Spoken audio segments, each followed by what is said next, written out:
Hi guys, it's Sam. I had a lot of awesome response on the last video that I did with just the painting technique. So I am going to show you the stencil part of it now. The last video, this is the one that I painted up. I actually just sanded it just a little bit because this design is really rough and I wanted it really rustic. So I just took the sander over it a little bit and knocked off a lot of the paint, so there was a lot of wood showing, if you can see that. So that's what it looks like. So first, you have your stencil, and this is going to say farmhouse. It's a very popular design for us.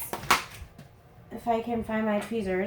So if you're not familiar, the first step is called weeding.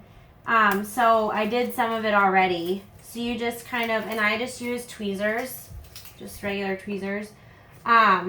So I'm just going to pull out the rest of these letters here. So it's just like that. So I have my design, okay? I was tempted to go live, but I've never done it, and I'm scared to for some reason because I have 4 children in the house. So you never know what's going to happen or, you know, what they're going to say or do. Okay, so this is just contact paper. So I'm going to pull it apart. I have the sticky part up on the board, and I am just going to lay this down. So I've sandwiched them. So now they're one piece, okay? I'm going to grab my presser here, and then you're just going to press it real good over the whole thing. There's many ways you can do this. This is just how I do it. I like to do it this way. I'm comfortable doing it this way. I've made thousands and thousands of signs this way. If you can see this, I flipped it over on its back, and then I am just going to pull it. Now, there is no blue on the white. Okay? See that? This is empty. It's all one big, I don't like this word, sticker, but that's essentially what it is. So I do my stencils because it's easier for me, and I don't know if you can see my face. I make the box around it. So my box is the same size as my board, okay? So I am just gonna line it up, just like that, and I'm gonna repress it, okay? Now it looks like this. This is upside down, but you get the gist. So it's on the board, it's nice and straight, and I'm gonna pull off the contact paper. I keep my contact paper. I can get probably, I don't know, 50 or 60 more signs out of this one little piece. So you're just gonna take it off.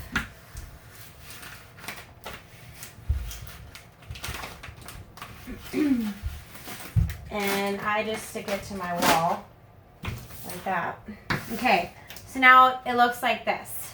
Okay? All right, next step. This is a pallet sign. So I use this good stuff, Mod Podge, and I'm just gonna give it a coat. And what this does is it prevents any bleeding or seeping. It should, that is gonna happen because it's a pallet.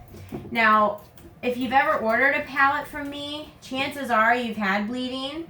Pallets are rustic. They're supposed to not be perfect. That's the point of them. So look, I got a nice thin coat. You see that over the whole thing. There's no big blotches, no, you know, big puddles of it anywhere. And I'll just let that sit for a second.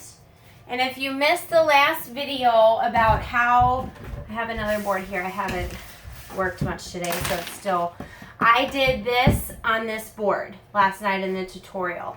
So now I'm just doing the stencil part of it. And again, I just use the apple barrel paint. Okay. I'm going to use black. Now, again, this is rustic. So what I am going to do here, and if I don't know if you can see this, I'm going to kind of latch it on my paper here, and I'm just going to rough go over it. I'm not going to fill it all the way in. I don't want it all the way filled in. I just want it nice and rustic. And if you can see that, do you see how there's still white in there? It's not completely full. That's what I'm going for. The Mod Podge is still wet.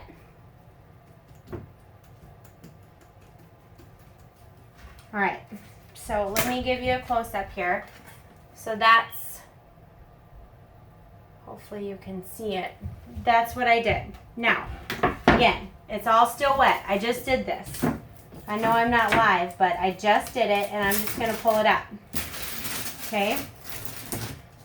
It comes off in pieces, at least the stuff that I use does.